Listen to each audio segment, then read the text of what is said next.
paz, boa noite a todos. Bênção demais. Está ficando muito bom, né? Ficando muito lindo o ensaio do coral de vocês. Está sendo uma bênção.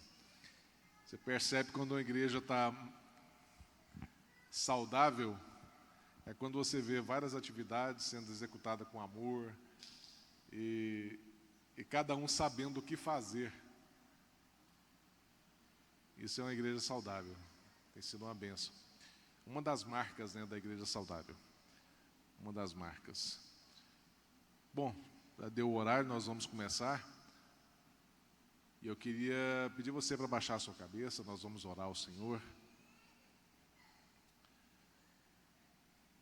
E hoje eu queria pedir a irmã que faz o louvor. Como é você? Como é o seu nome? A Karine com K. A Karine com K. Pode orar, minha irmã.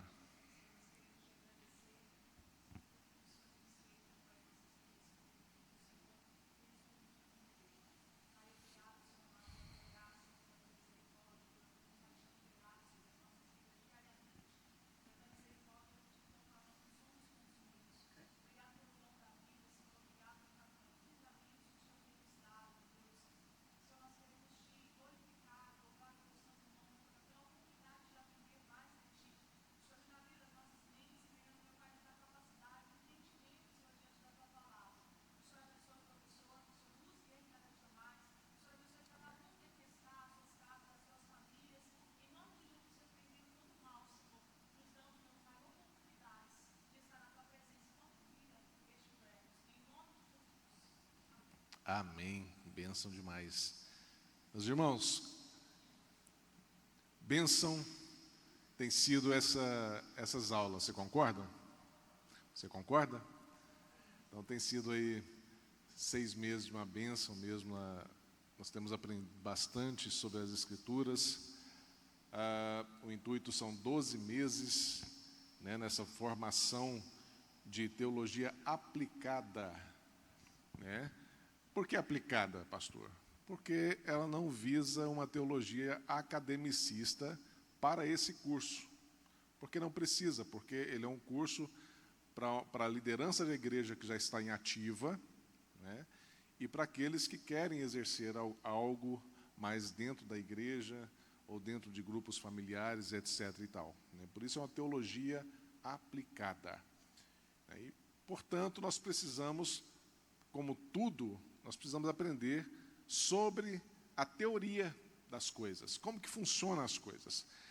E, dentre essas funcionalidades e aplicabilidades bíblicas, nós temos a chamada cosmovisão cristã, que nós temos aprendido aí nessas 3 últimas aulas sobre o que é uma cosmovisão cristã e o que é primeiro, o que é uma cosmovisão, certo?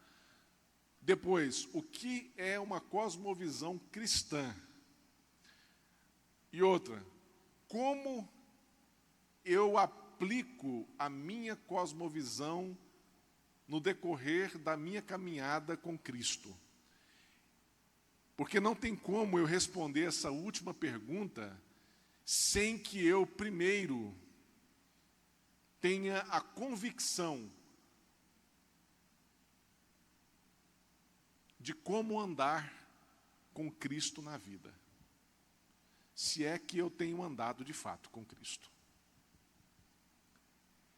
Aí é que vem a grande questão de muitos irmãos que eu encontro por aí, onde muitos têm morrido em sua fé por conta de uma convicção bíblica sobre a sua própria fé. Muitas vezes não sabem responder sobre questões simples da vida e se atropela, se mata por conta de uma não resposta ou por conta de uma resposta deturpada por causa da cosmovisão do mundo que ele abraçou e quis fazer uma junção bíblica com tudo aquilo que ele vive na vida dele.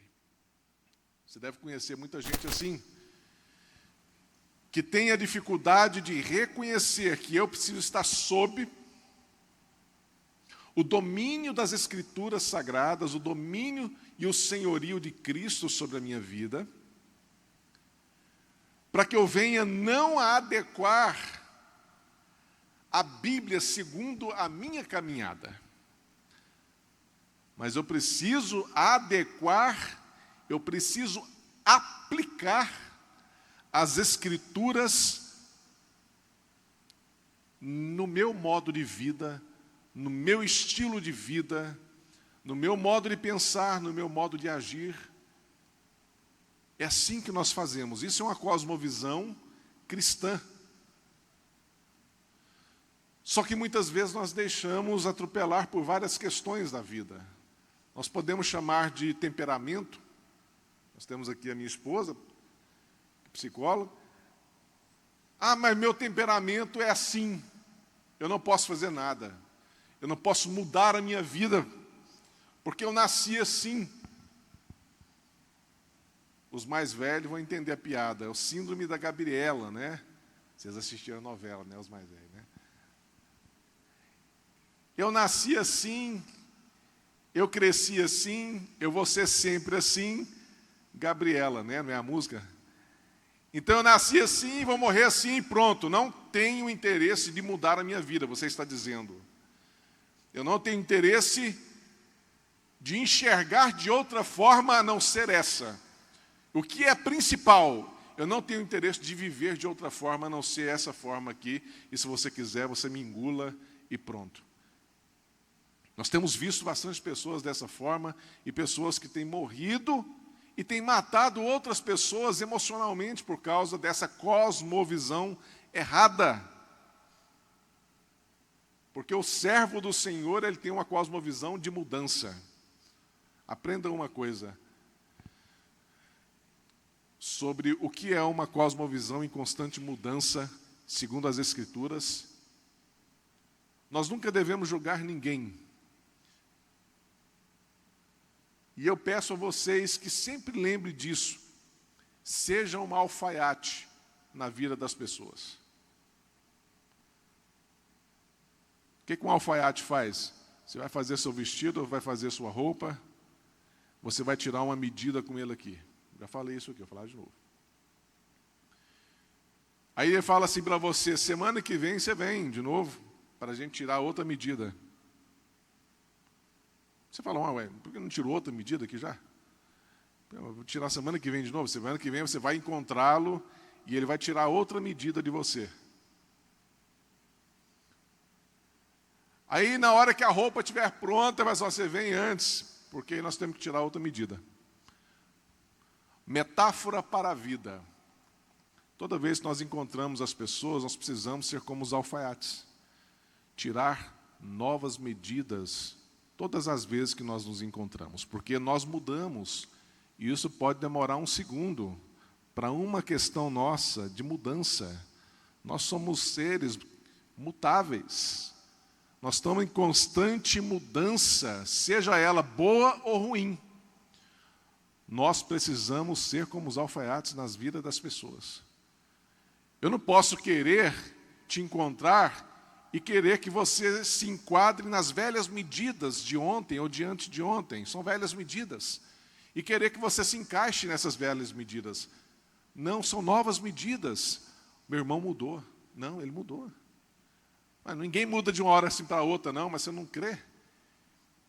Que é o Espírito Santo que faz as coisas na nossa vida, mudança, é Ele que nos muda, é Ele que nos molda. Isso é uma cosmovisão bíblica, correta das coisas. Meu irmão, eu preciso abrir mão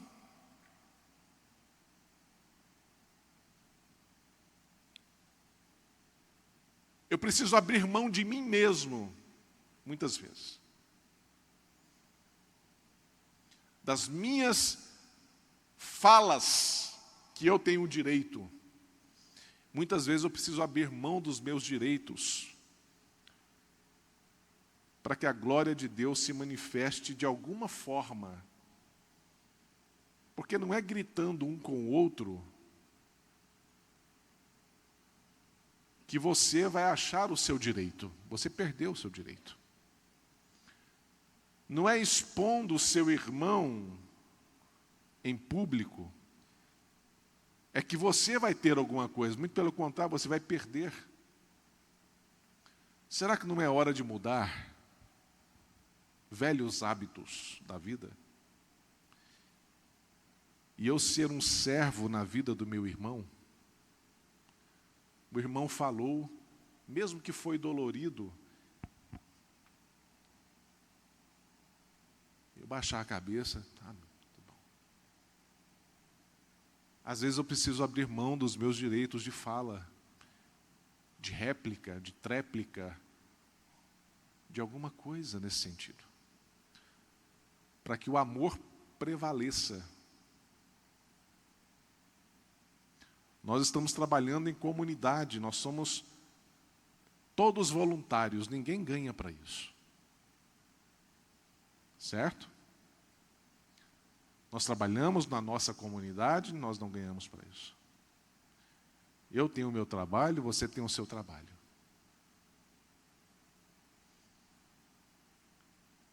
Mas quando nós nos juntamos, é preciso haver um respeito muito grande, muito profundo, sempre considerando você maior do que eu e você melhor do que eu. Não vá nessa onda de que todo mundo é líder, que não. Porque senão você vai topar com o outro, porque líder não se bate, líder não se bica. Numa empresa, líder não se bica. Aqui nós somos servos. Nós só desempenhamos funções diferentes, mas nós nos completamos em Cristo.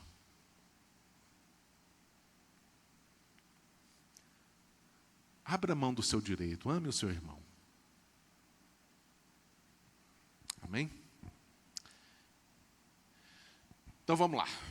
Essa cosmovisão cristã que nós precisamos abraçar, nós precisamos praticar. É difícil, é doído, mas nós precisamos praticar.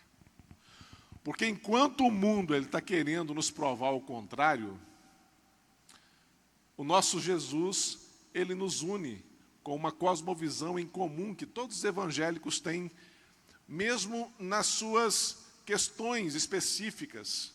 Mas todos nós somos unidos pelo quê?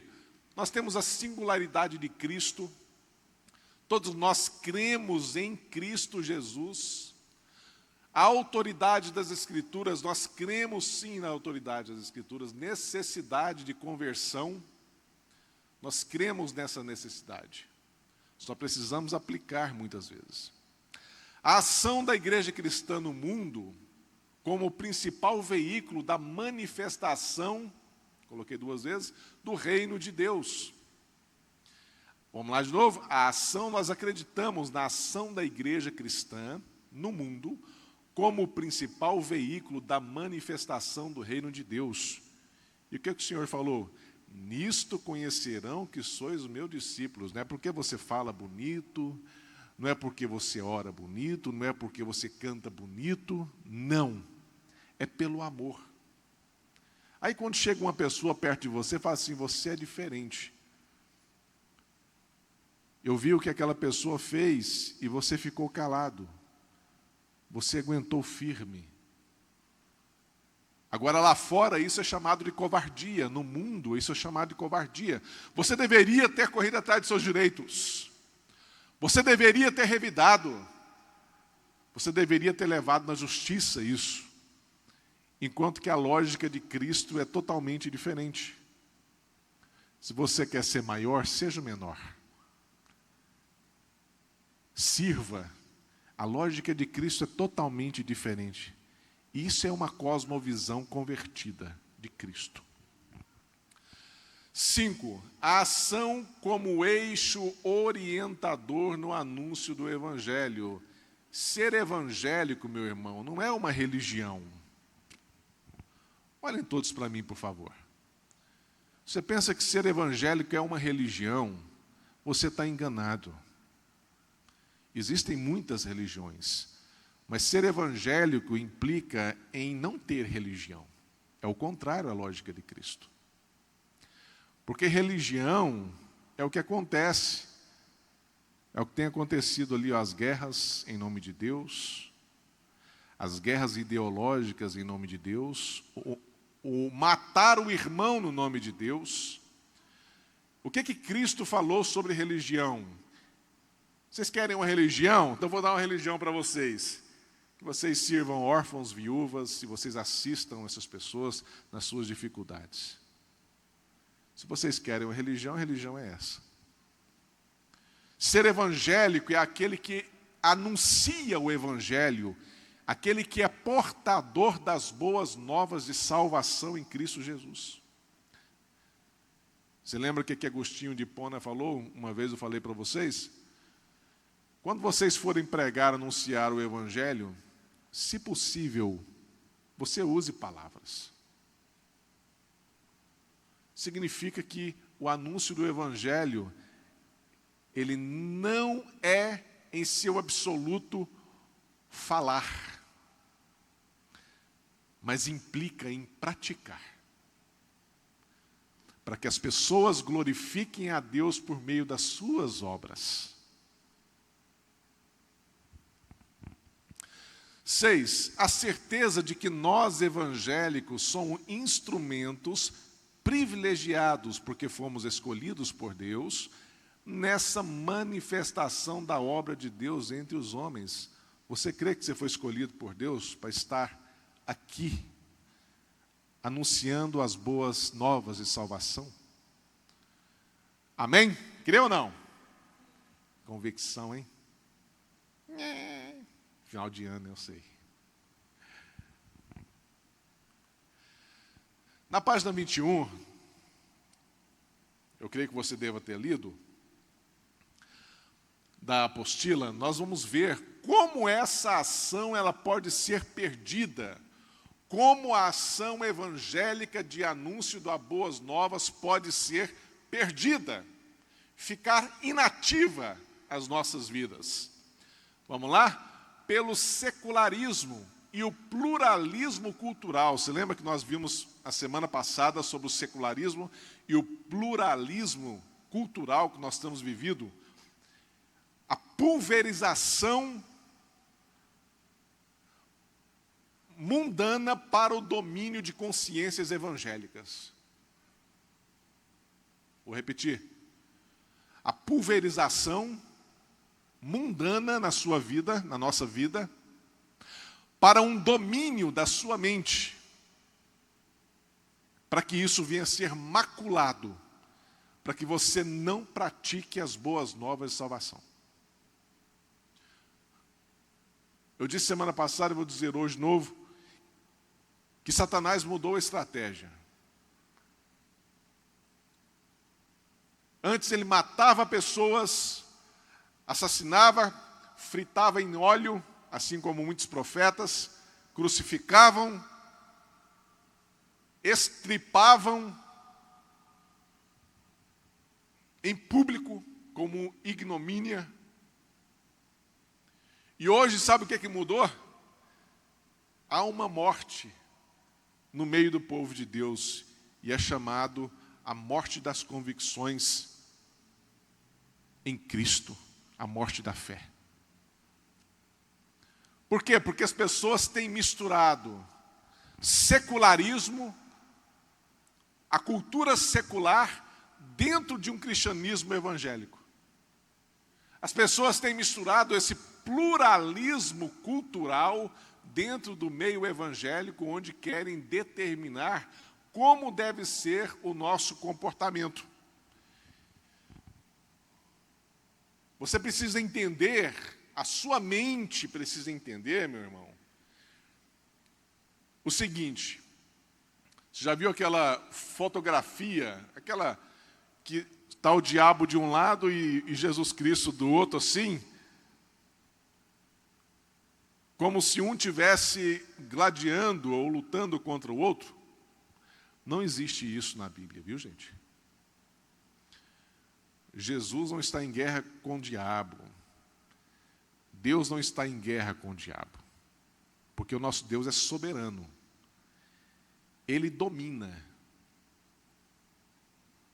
Satanás ele tem que prestar conta até do que ele faz para Deus. Isso está provado lá em Jó. Quando ele vai prestar contas para Deus, e Deus começa a conversar com ele também. Lembra da frase de Kuyper? Não existe 1 centímetro quadrado de toda a existência onde Cristo, ele não reivindica como sendo seu, é meu. Agora, é uma questão muito importante. Nós estamos em guerra. Nós estamos em guerra. Mas não é aquela guerra espiritual fajuta que nós temos visto aí, uma teologia de guerra espiritual que não tem nada a ver. Mas nós temos uma guerra conosco por causa das nossas transgressões perante Deus, e nós temos uma guerra contra as ingerências de Satanás. O que é ingerência? Ele lança palavras, se mate. Você precisa se matar, não tem jeito mais para você não. Satanás ele não vai pegar uma faca lá e meter no seu, pá! Ele não vai fazer isso. Portanto, ele não tem poder nesse sentido na sua vida. Agora, você sabe quem é o nosso maior inimigo? Somos nós mesmos. Porque nós, muitas vezes, damos ouvido. Nós damos ouvido. Odeia seu irmão porque ele te chamou a atenção na frente de todo mundo? Não. Odeio minha sogra, odeio minha mãe, odeio não sei quem? Não. Qual que é a lógica de Jesus? Ame os seus inimigos. Quer saber mais? Ore por eles.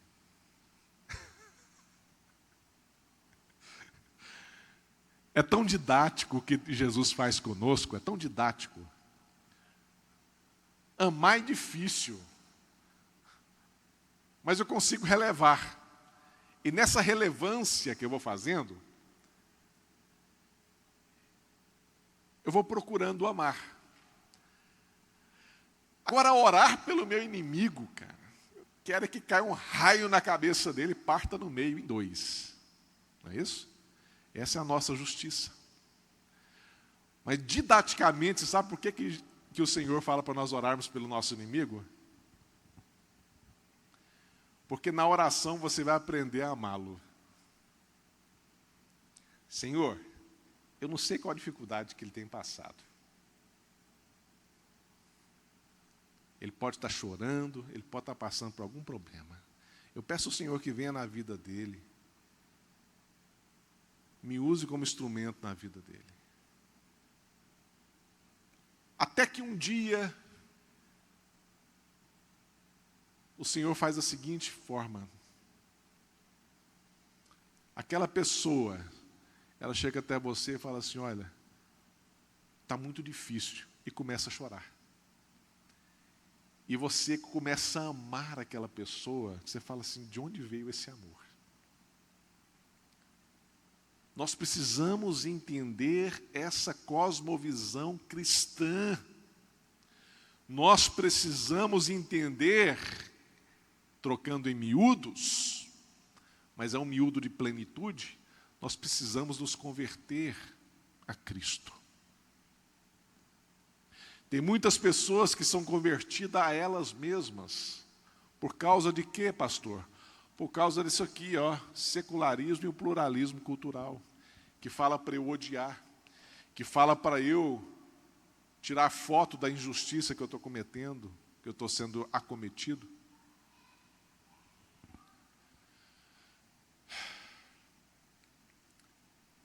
Isso nos faz pensar na seguinte questão: como a nossa fé pode transformar o mundo ante a diluição do Evangelho? Nós temos vivido um Evangelho diluído, meu irmão.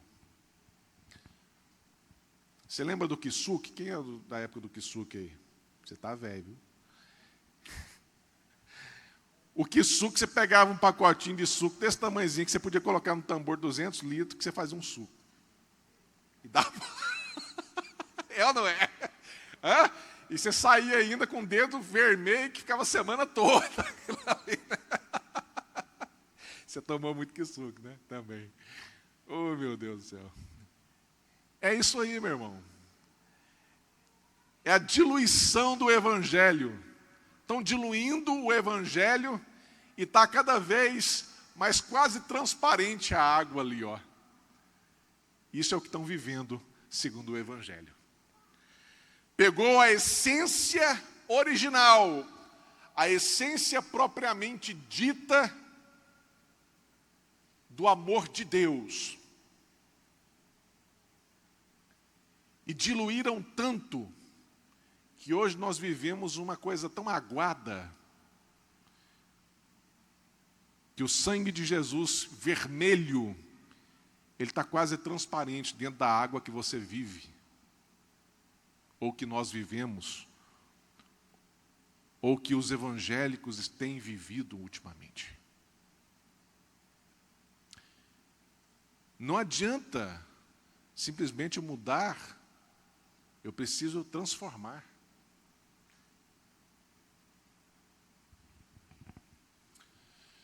Em muitas igrejas evangélicas, em meio a esse mar caótico e maligno do presente século, como eu posso transformar isso tudo?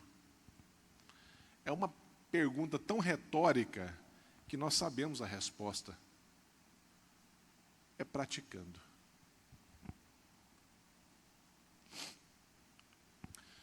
O problema é tão somente um. Estamos em guerra contra o espírito maligno do anticristo. Isso é um fato. Ninguém pode negar. Nós estamos em guerra e você precisa tomar cuidado. 1 João 5,19. Sabemos que somos de Deus e que o mundo todo está sob o poder do maligno. Tá, vamos interpretar esse texto. Qual o mundo que está no maligno? É o mundo que Deus criou? Sim ou não? Não. É o mundo que Satanás vive, que é o afastamento de Deus. Satanás, ele vive o afastamento de Deus, por isso ele é maligno. Agora, nós não podemos viver dentro dessa perspectiva da cosmovisão cristã mundana. Nós temos que viver sob a perspectiva de Cristo, porque o mundo já está no maligno. Efésios 6,14, assim, mantenham-se firmes. Essa firmeza aqui é inabalável. Cingindo-se com o cinto da verdade, vestindo a couraça da justiça. Não vamos romantizar muito isso aqui, não, porque é muito prático isso aqui. Você precisa o quê? Se manter firme na sua fé. Você precisa o quê? Estar cingido com essa couraça, com esse cinto da verdade.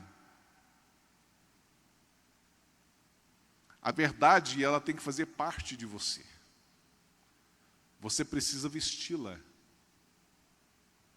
Todos os dias, toda hora, em todo o tempo.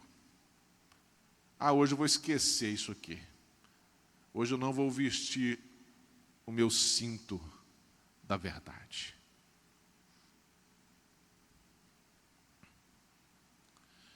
Vestindo a couraça da justiça. Isso aqui está falando, meus irmãos, Efésios nos fala sobre equipamentos para a guerra. Tá bom? Isso aqui são equipamentos para a guerra, para o dia a dia que vivia um povo que guerreava. Ou seja, você não pode se esquecer. O que E que verdade é essa que devemos cingir? Essa verdade aqui, ó. A Bíblia responde. João 14, 6. E conhecereis a verdade, e a verdade vos libertará. João 8, 32. João 14, 6. Disse-lhe Jesus: eu sou a verdade, o caminho, eu sou a verdade e a vida. O caminho, a verdade e a vida. Ninguém vem ao Pai senão por mim. Então, quem é essa verdade aqui que nós temos que vestir, que cingir? Quem? Muito claro, né? Esse tipo de interpretação bíblica que nós temos que fazer quando nós formos pregar o Evangelho. A Bíblia se responde. Então, daqui, da verdade aqui, esse cima, que verdade é essa? Você vai achar lá em João 14, 6. A verdade é Jesus. Qual deve ser a nossa resposta ante essa guerra ideológica que nós temos visto por aí? 2 Coríntios 10, 3, 6. Embora vivamos como homens, ou seja, homens naturais, pecadores, não lutamos segundo os padrões humanos. As armas com as quais lutamos não são humanas. Então não precisa você acatar uma cosmovisão mundana para resolver algo que é só tem resolução perante Deus. Então você não pode usar os padrões humanos para resolver a sua vida. As armas que nós lutamos, meus irmãos, pelo contrário, elas são poderosas em Deus para destruir fortalezas. Essa palavra fortalezas aqui, aí vem agora. Ela está dizendo sobre sofismas na mente, enganos, sobre argumentos falsos que o maligno injeta nas nossas vidas a todo momento. Argumentos falsos. Destruímos argumentos, olha, ó, tá vendo aqui? O que é fortaleza? Sofisma. Sofisma é o quê? Argumentos falsos. Ó o versículo 5. Destruímos argumentos falsos. Esses sofismas, essas fortalezas, nós só destruímos, e toda pretensão, toda arrogância que se levanta contra o conhecimento de Deus, e levamos cativo todo pensamento para torná-lo obediente a Cristo. O que está dizendo aqui?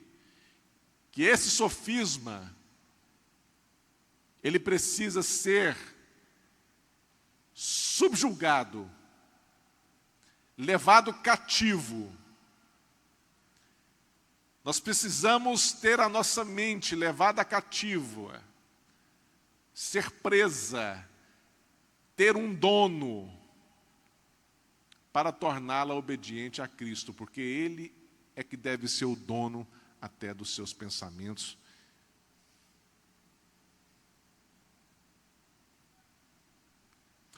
E estaremos prontos, se assim for. Condição sine qua non, ou seja, condição sem o qual não podemos viver. E estaremos prontos, se assim nós agirmos, a punir todo ato de desobediência, uma vez completa a obediência de vocês.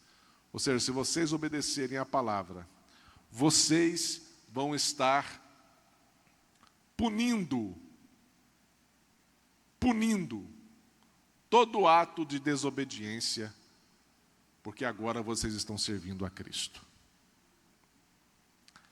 Estão entendendo? Amém? Amém. Qual deve ser a nossa resposta ante essa guerra ainda que é ideológica? Efésios 6, 10, 11. Quanto ao mais, sede fortalecidos no Senhor e na força do seu poder. Como? que nós vamos ser fortalecidos? Resposta: revestivos de toda a armadura, proteção para uma batalha, toda a armadura de Deus, para poderdes ficar firmes contra as ciladas do diabo. Quantas vezes você se meteu em ciladas do diabo porque você não agiu segundo Cristo? Fala para mim. Não fala não, fala para você mesmo. Foi muita, né? Eu também. Muita. Agora, a questão é a seguinte: se você não aprende um princípio bíblico que você tem procrastinado na sua vida, você sempre vai voltar naquele mesmo ponto o resto da vida. Você viu aquela pessoa que nunca vai para frente, sempre fica voltando num determinado ponto? Aquela pessoa que serve ao Senhor, é Deus que está fazendo você voltar, porque você não aprendeu o que você precisa aprender. É melhor você aprender logo o que você precisa aprender em Cristo, porque senão você vai passar a vida todinha voltando no mesmo ponto. E o Senhor tem te dado a oportunidade. Já viu aquela brincadeirinha que é muito séria? Você tem pedido paciência a Deus, você quer que Deus seja ali o gênio da lâmpada, e fala assim, ó, paciência. Puf. Não. Deus não é o gênio da lâmpada, conforme muitas igrejas têm pregado. Ele não vem realizar os seus desejos. Deus, Ele coloca circunstâncias na nossa vida para que a gente venha aprender com essas circunstâncias. Agora, se você deixou de aprender com as circunstâncias que você tem passado, você sempre vai voltar naquele mesmo ponto, porque você não aprendeu ainda.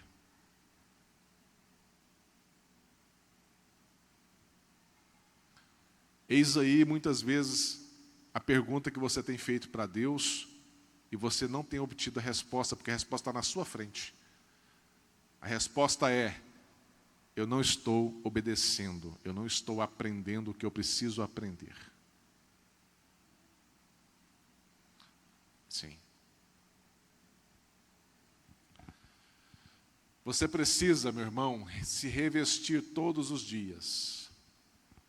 Levantou da cama, se revista. Ore ao Senhor.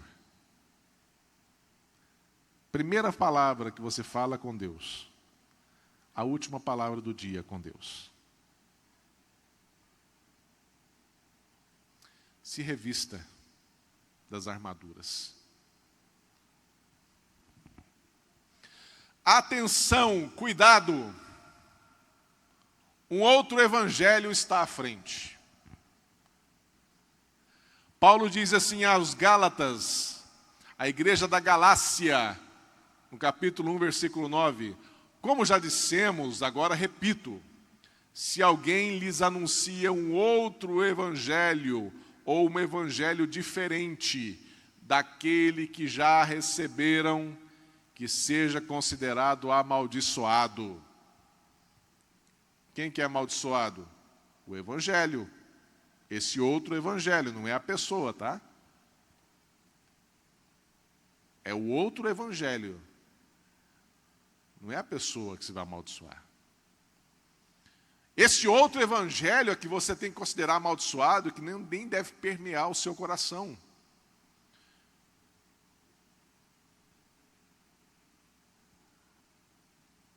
Quanto do evangelho resta em você ainda? Está diluído? É isso que nós precisamos ver. Nós precisamos voltar à centralidade do evangelho. Nós precisamos ser homens e mulheres cristocêntricos. Sabe o que quer dizer cristocêntrico? Que tem Cristo como centro de todas as coisas da sua vida. Nós não precisamos de um evangelho egocêntrico.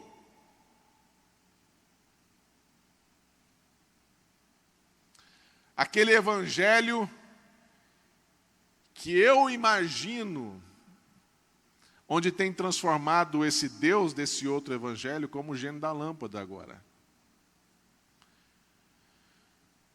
O Senhor vai fazer, porque eu jejumei, porque eu fiz isso, porque eu fiz aquilo outro, vai fazer e pronto.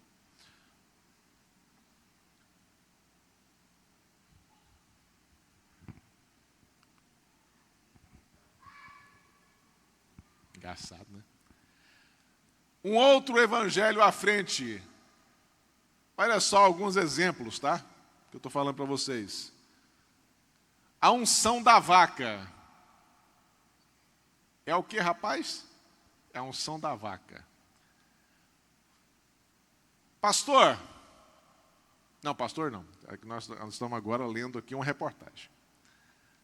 Pastor, após dizer que teve uma relação de Deus, uma revelação de Deus, pediu aos fiéis da igreja que fossem ao lado de fora do templo e comessem grama, pois a ingestão da vegetação os levaria mais para perto de Deus. Você já viu aquelas pessoas manipuladoras de auditório? É o que tem acontecido em muitos lugares. Uma mentira contada como se fosse verdade, ela manipula uma massa. E nós precisamos tomar cuidado com o que nós temos ouvido, porque uma palavra que ela é colocada de uma forma bonitinha, nossa, faz sentido. Mas tem tudo a ver contra o Evangelho. Tudo aquilo que foi dito que está bonitinho. Isso aqui aconteceu de fato. Ali os irmãos aí, ó, do lado de fora comendo grama. Olha a cosmovisão deles aqui, ó. Por quê que acontece isso? Pastor manda fiéis comerem grama para ficarem mais perto de Deus. A fonte está aqui, ó. Por que acontece essas coisas? Isso aqui é um extremo, tá, irmãos? Isso aqui é um extremo, mas é um extremo mesmo. E daquelas coisas que muitas vezes nós fazemos imitando o irmão que está fazendo? Uma vez, um pregador da década de 70, 80 e 90, que eu não vou falar o nome dele por questão de ética aqui, ele veio ao Brasil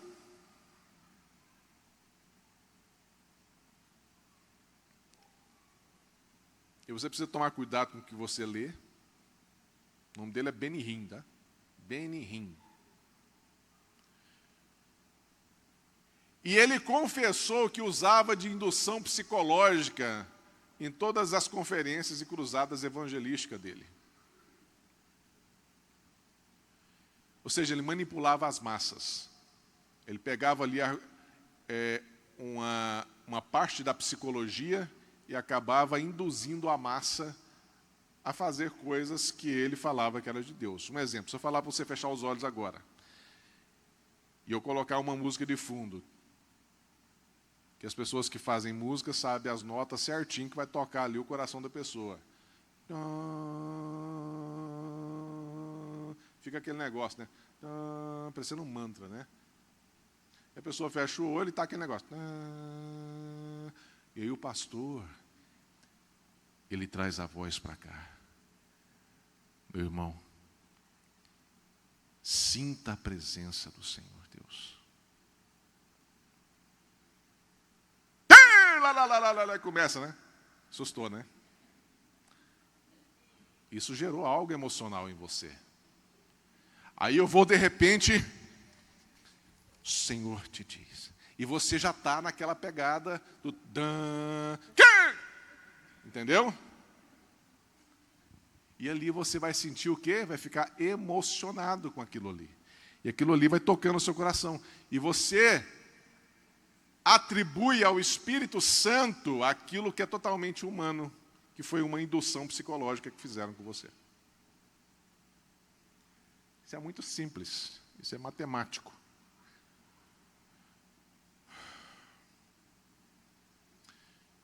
É o que tem acontecido em muitos lugares, meus irmãos, que você precisa ficar esperto com isso.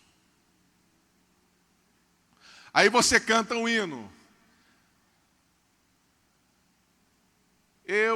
Para mim, Senhor, eu preciso, eu quero, eu não sei o quê, eu.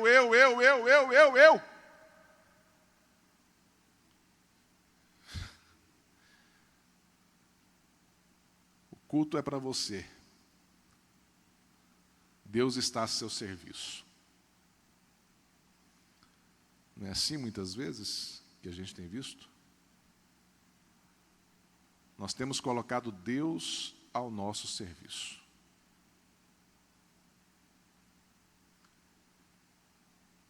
E eu tenho certeza que muitos aqui estão percebendo isso hoje, que eu estou falando. E nós precisamos, como servos do Senhor, tomar cuidado com essas coisas. Porque isso são sofismas, enganos, que nós vamos atribuindo a Deus, que não tem nada a ver com Deus, que tem a ver com o outro evangelho. Você pode ter certeza que essas pessoas aqui estão muito sinceras perante Deus. Você pode ter certeza que são pessoas sinceras perante Deus. Mas essas pessoas caíram no engodo.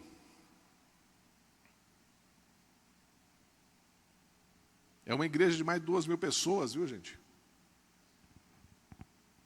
Nos Estados Unidos. Ou é na África ou nos Estados Unidos. Se não me engano, é na África. São pessoas sinceras perante Deus, mas estão aqui por causa de uma liderança.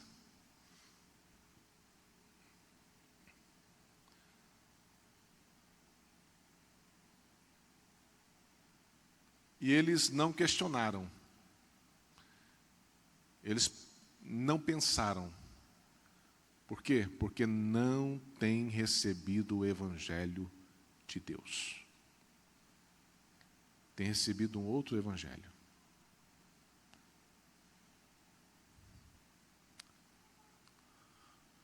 Olha aí, ó.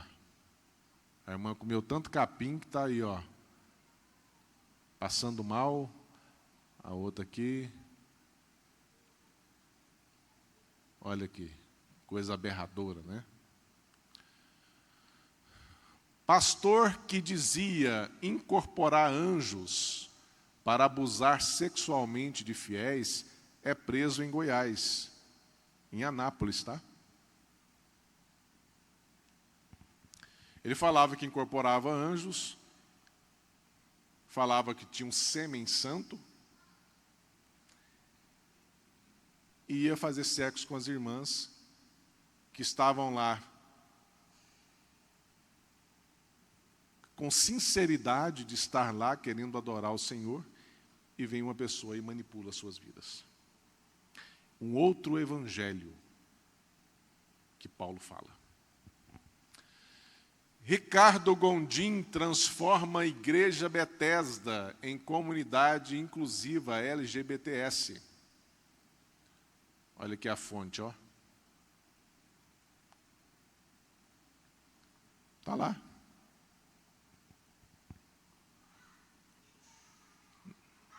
Não é essa Bethesda aqui não, viu? Essa Bethesda aqui de Anápolis, eles saíram. Eles não têm nada a ver com essa história do Ricardo Gondim. Eles saíram. E tantas outras aberrações nós temos visto.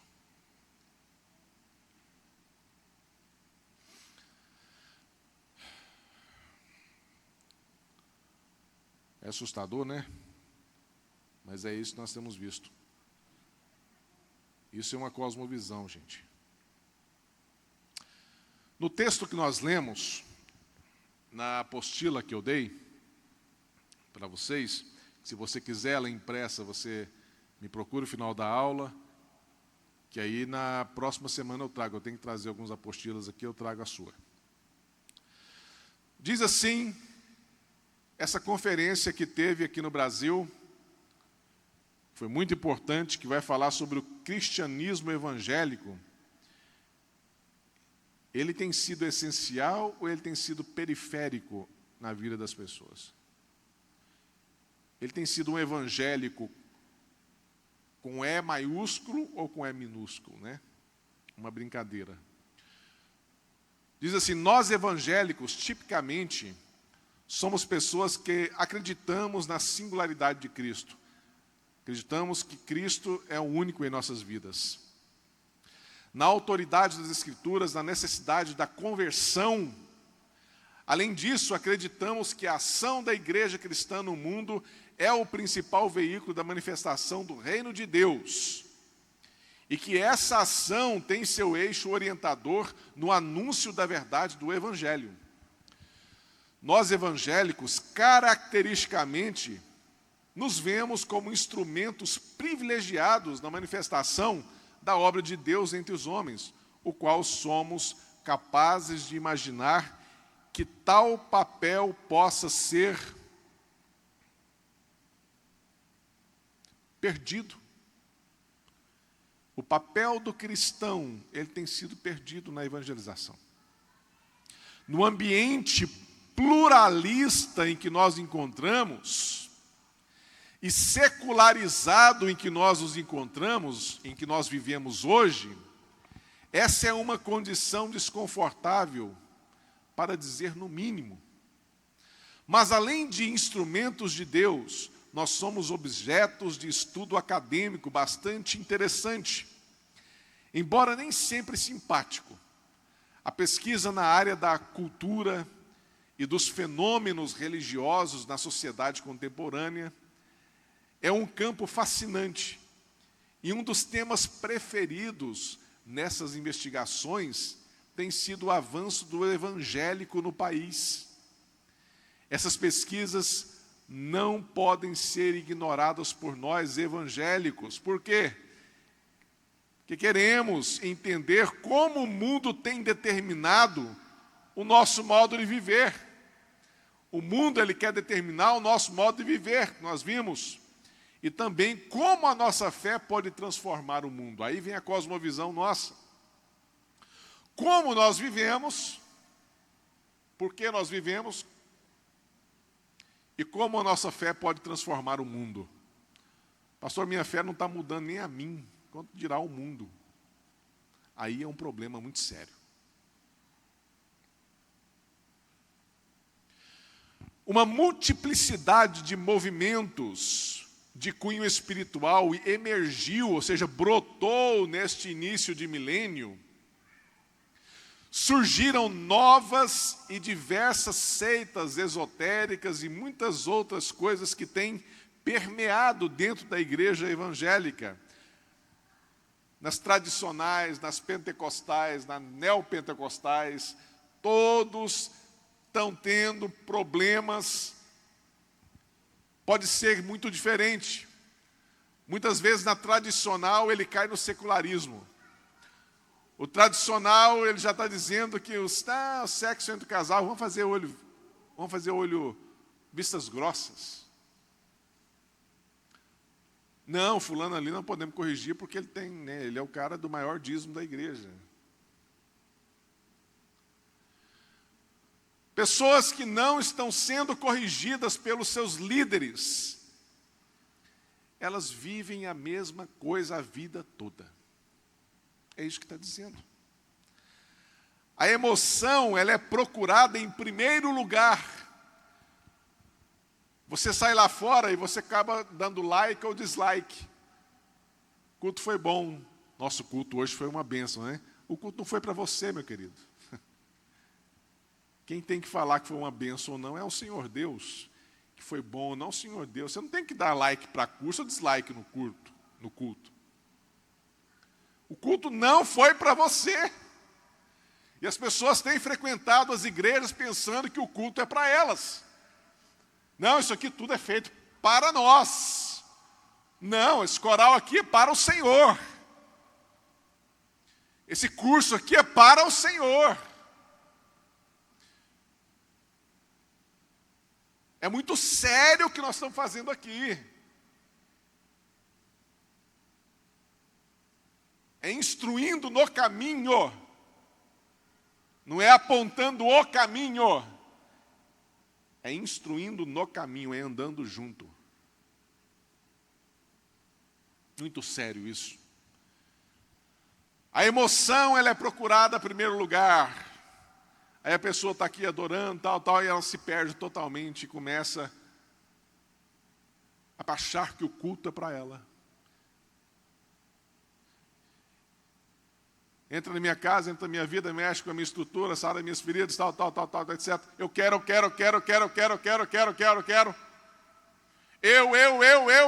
Eu. É só isso que nós vemos. Eu, para mim. É para Deus. Para Deus. Aqui é uma casa de oração, onde fazemos as coisas para Deus. Se você vem aqui, você precisa mudar a sua cosmovisão. Você vem para adorar ao Senhor, Deus, com os irmãos. Esta afanosa busca da experiência de salvação, libertação, felicidade, revela que a sociedade contemporânea gera muita incerteza e insegurança. Sim, é uma sociedade como a atual, cheia de apelos e seduções que incentivam o consumo. Todo momento você está aqui. Você está passando os shots ali, você está consumindo. Aquilo ali é um consumo. As pessoas estão ganhando dinheiro. Tudo tem um apelo para consumo. E a pessoa vem à igreja com o mesmo apelo.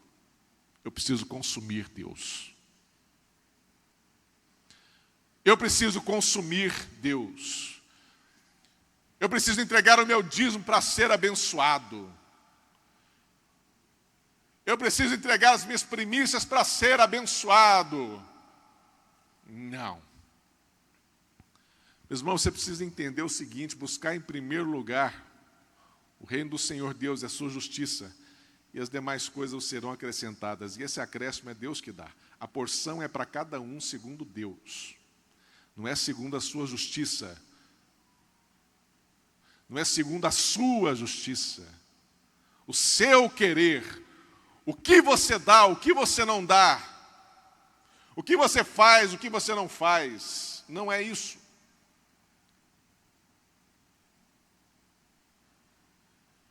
Eu estou dando em gratidão.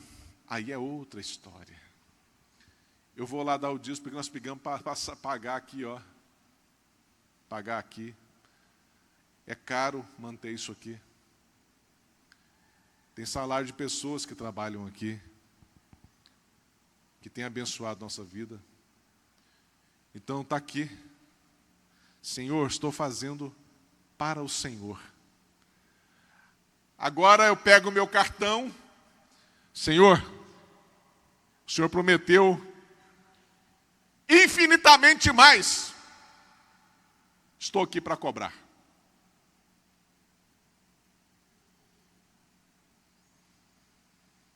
É a 30, 60 e a 100 por um, eu quero.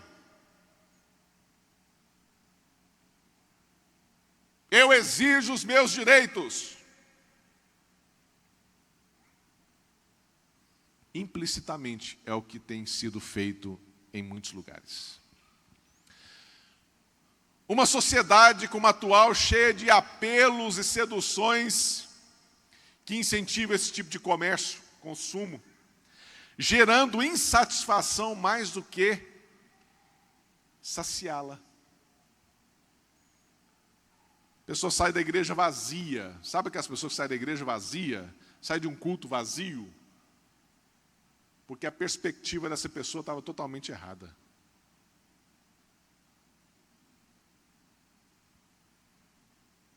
Não pode deixar de produzir, também no campo religioso, uma procura de respostas práticas, utilitárias, imediatas. Eu quero ser imediato, é para ontem que eu preciso. Qualquer evangélico minimamente informado perceberá que as transformações recentes que o meio evangélico tem vivenciado guardam paralelos intrigantes com os caminhos da sociedade contemporânea. Ou seja, as pessoas não estão sabendo discernir mais o que é um evangélico e o que é um mundano. Está muito parecido as pessoas. Levanta-se, então, a suspeita seguinte: quanto do que somos é aquilo que devemos ser? Lembra da semana passada? Aquilo que o Evangelho ensina. E quanto do que somos é meramente uma resposta a um ambiente social religioso que nós vivemos? Pergunta: o suquinho Tang, o suquinho ali, Kisuke, quanto de Evangelho tem dentro de você? Se pegar você e diluir você em 100 gramas de água, será que dá um suquinho? Um copinho d'água, será que dá um suquinho? Quanto do nosso evangelho está sendo diluído? A nossa essência de Cristo em nós tem sido tão perdida que aquele kisuke que eu coloco em 200 litros d'água ainda fica vermelho. O nosso evangelho não dá 100 gramas. E você não sabe se tem ou não tem ali daquela água ali, porque está tão transparente, aquele pouquinho d'água. O nosso evangelho tem sido assim. O que nós temos vivido.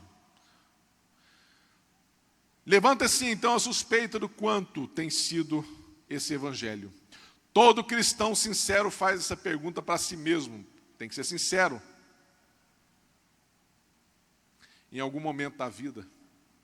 Mesmo que o princípio a esconda em algum canto remoto da memória. Você vai se lembrar disso aí. Eu preciso ser um crente fiel ao Senhor Jesus Cristo. Afinal, o Espírito que nos move em nossos cultos emocionantes e cheio de sons, e também o Espírito da verdade. Ele tem o Espírito da verdade, mas é um culto que tem distraído, um culto aguado. Vou terminar às 9h. Vamos encarar o problema então de perto. Seria essa a nossa finalidade em servir ao Senhor? Prover à sociedade moderna uma forma hedonista de religião? Ou seja, o que é o hedonismo? Lembra da semana passada? É a busca desenfreada pelo prazer, custe o que custar. Eu preciso buscar o prazer religioso. Eu preciso ter experiências transcendentais. E a pessoa começa a espiritualizar tudo na sua vida e faz uma bagunça lascada. Satanás está furioso? Não. É você que não tomou uma atitude ainda. Não é Satanás que está furioso. Não joga na conta do diabo, coisa que é para você fazer. Isso é encarar o problema. É ser centrado na experiência prazerosa do divino, de Cristo. Eu tenho prazer no Senhor de apresentar ao homem contemporâneo, é o que muitos têm feito, o Deus dos seus sonhos. Qual que é o Deus dos seus sonhos, meus irmãos?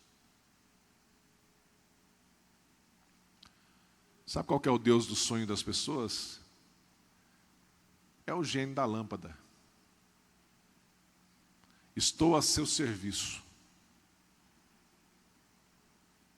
Esse é o Deus desse século. Este é o Deus deste século, meu irmão, minha irmã.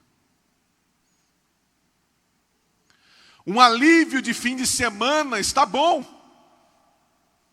Por que você vai lá à igreja? Eu vou me aliviar a minha culpa. Porque eu não vivo o evangelho dia a dia. Eu preciso lá expurgar a minha culpa no final de semana para que eu me sinta bem para segunda-feira. Não é isso que tem acontecido?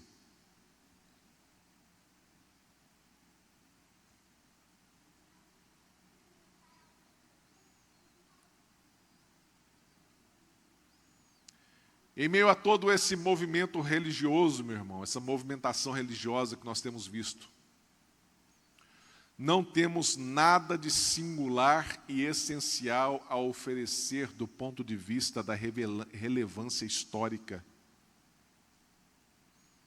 O mundo não tem nada a oferecer para você. Essa pergunta nos leva aos nossos conceitos sobre a natureza do Evangelho e da missão da igreja. O que é o Evangelho e qual é a missão da igreja? Essa é a pergunta certa a ser feita por nós. O que a Bíblia diz que é o Evangelho? É poder de Deus para a salvação de todo aquele que crer. Poder de Deus. Uma vez que eu vivo o Evangelho,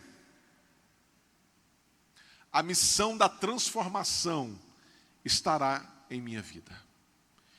Eu, a partir de hoje, tenho uma missão de transformação a todos ao meu redor. É uma transformação social. É uma transformação a partir de Cristo em você para as pessoas ao seu redor. Você já não consegue viver como antes. Você já não consegue viver esse outro evangelho. Quanto ao restante da vida, nós precisamos também encontrar estratégias dessa transformação social na arte, por exemplo, na dança da igreja, numa pintura. Como Deus tem te chamado? Na universidade onde você está, no ambiente onde você está, na política, onde a mentira e o engano reina. Bem, não precisamos nos envolver muitas vezes diretamente, meus irmãos, com essas coisas. Às vezes Deus nos chamou com outro chamado. A fé diz respeito a coisas espirituais. E a nossa luta, ela é espiritual. E o reino de Deus é espiritual. Então nós precisamos ser filhos espirituais e obedientes. Isso é cosmovisão cristã, bíblica. É a vivência por meio da fé em Cristo Jesus. É a manifestação de Cristo em nós. Senhor, eu quero te ver, eu quero te ver. E o Senhor fala assim: olhe para o seu irmão. Você quer me ver? Olhe para o seu irmão. Não se contente apenas em me ver. Porque você vai estar só vendo, sempre. Você precisa se tornar. Você precisa ser como eu. Para que as pessoas me vejam em você. E creiam que eu sou o Cristo. Amém, meus irmãos? Entenderam a cosmovisão cristã um todo? Essa é a defesa do Evangelho. Sabe qual que é a defesa do Evangelho? É nós defendermos para nós, em nós, para que vivamos um Evangelho na sua pura essência, sem ruídos de outras pessoas, que muitas vezes têm trazido lixo para os seus ouvidos. Viver o Evangelho. Viva o Evangelho. Amém? Glória a Deus. Amém. Queria chamar minha esposa. Semana que vem eu vou estar vindo aqui, fazendo umas considerações finais, vou estar trazendo as apostilas. Em fevereiro, nós estamos aqui no meio do mês praticamente de dezembro. Inclusive, o dia 10 é o dia de pagamento, não se esqueçam, gente, por favor.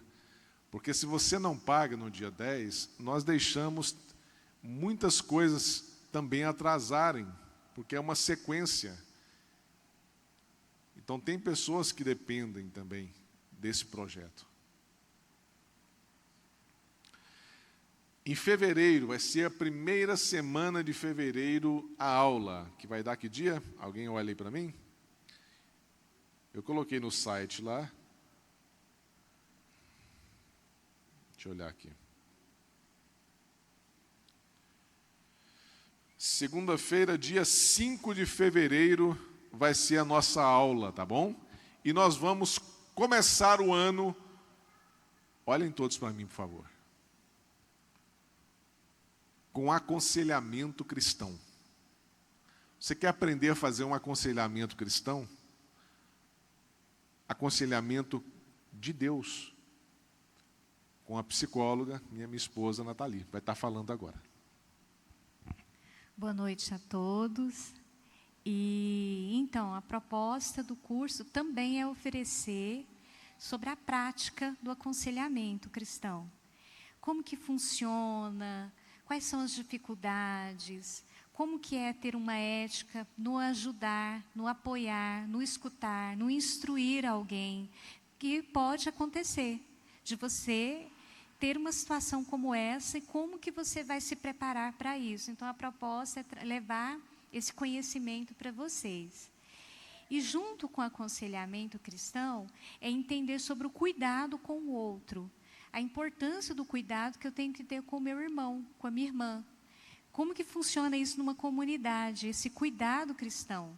Como é que eu vou entender, como é que eu vou auxiliar, como é que eu posso ajudar meu irmão, a minha irmã?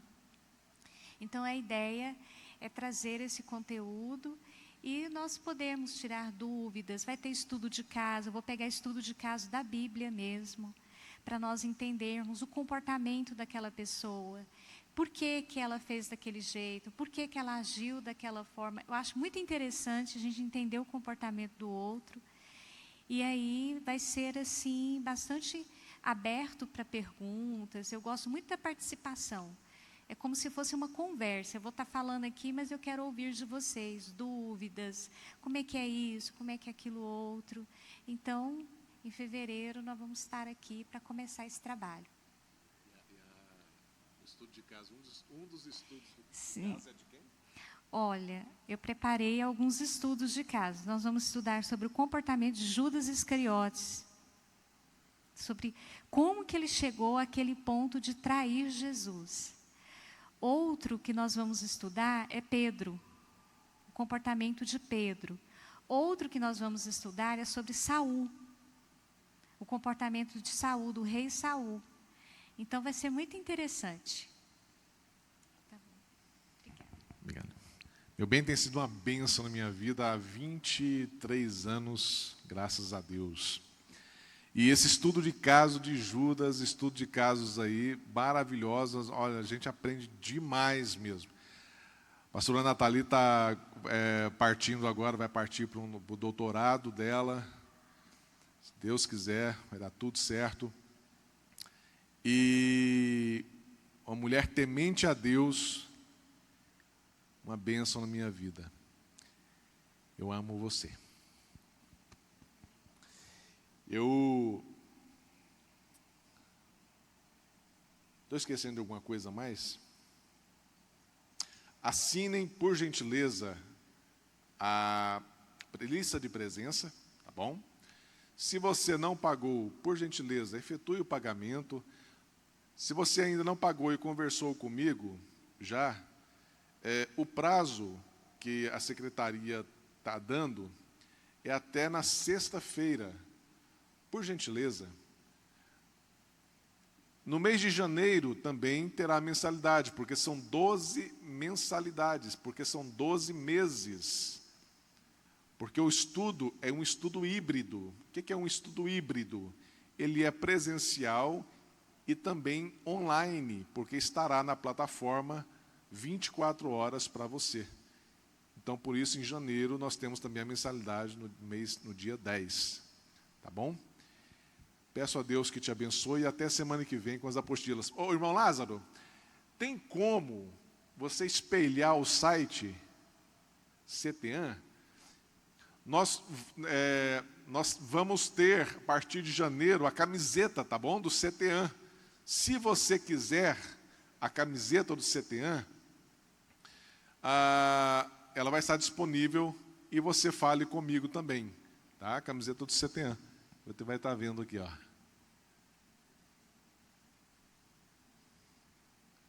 ctan.com.br. Eu tenho 6 minutos.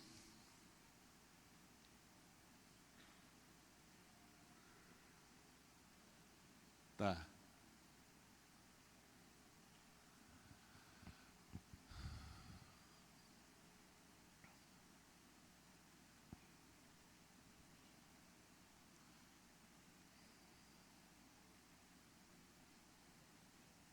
A formatura dos irmãos foi uma bênção na quinta-feira, viu, gente?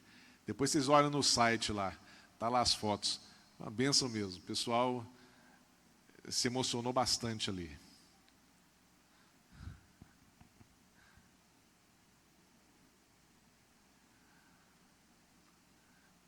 Eu achei uma flor gloriosa. Cadê os assembleanos aí? Nem tem ninguém. Precioso para mim. Lázaro conhece essa, né?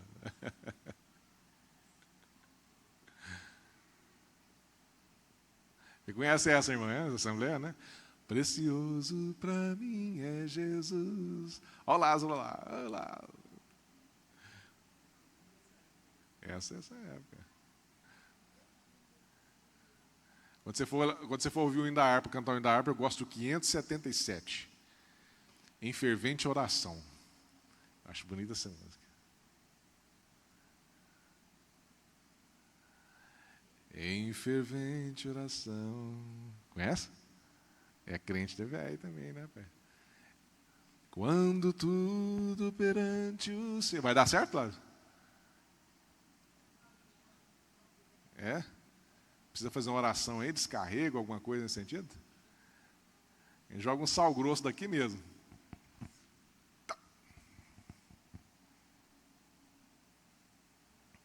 Eu não queria que você saísse daqui sem ver a camiseta. Ficou bonita mesmo. É R$40 a camiseta. Tá?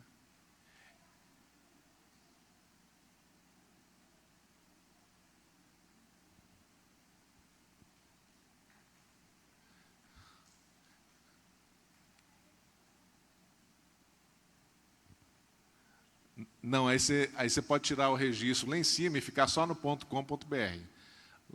Isso, tira o registro, põe ctan.com.br. Isso, tira o registro. Isso, dá um enter. Isso, aí vem o próximo slide ali, ó. Só pular o slide. Põe a setinha lá no slide ali. Lá embaixo tem uma setinha, no meio do slide ali. Não, volta. Tá vendo essa setinha ali? Isso. Clica. Não, clica na setinha. Você clicou, foi no banner. Não, volta. Isso. Vai lá. Isso. Ó. Você clicou de novo. Não? Ai, ai. Aí, ó. Eu vou mandar para vocês pelo WhatsApp. Deus abençoe no nome de Jesus. Vão na paz do Senhor. We will trust God's word alone, where His perfect will is known. Our traditions shift like sand, while His truth forever stands. We will live by faith alone, clothed in merit not our own. All we claim is Jesus Christ and His finished sacrifice.